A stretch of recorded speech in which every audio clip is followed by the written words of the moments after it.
Perhaps more than any other British city, Liverpool lies at the heart of the UK's special relationship with the United States.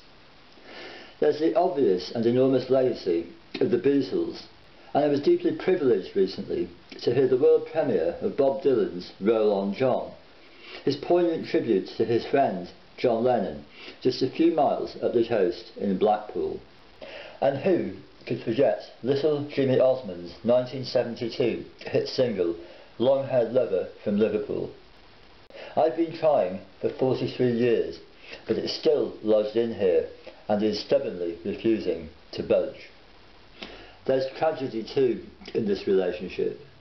Liverpool slave ships transported an estimated 1.5 million Africans across the Atlantic Ocean into bondage, and the city's relationship with the slaveholding South was still strong when the American Civil War broke out in 1861. The main issue, slavery, the battleground, every corner of the southern and border states, and, in a curious sense, Liverpool. It was from an office building, nicknamed the Confederate Embassy in Rumford Place, that the rebels came within a whisper of acquiring ironclad battleships powerful enough to lift the Union Navy's stifling blockade of southern ports. If this had happened, the South could have exported cotton to Lancashire mills and used the funds raised to bring back vital war materials, perhaps tipping the balance of military power to achieve independence.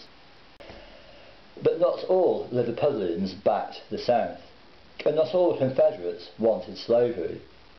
So what if an abolitionist general in the rebel army crossed paths with an escaped slave girl who'd come to Liverpool to raise support for Abraham Lincoln's Union? This is what happens in my debut novel, Liberty Bazaar. On one level, it's about whether the South should have effectively won the war on the banks of the Mersey.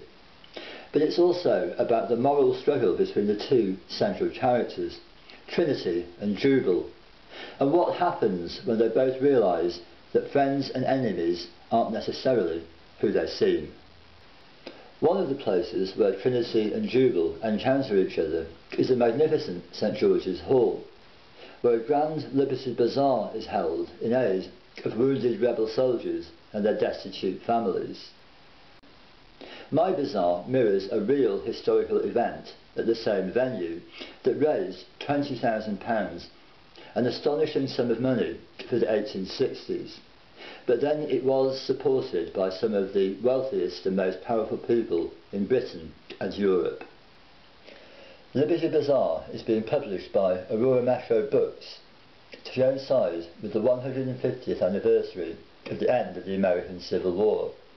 It's out in the UK on the 1st of May, and is a date to be confirmed in the fall in the United States, and it's available now to pre-order on both sides of the Atlantic.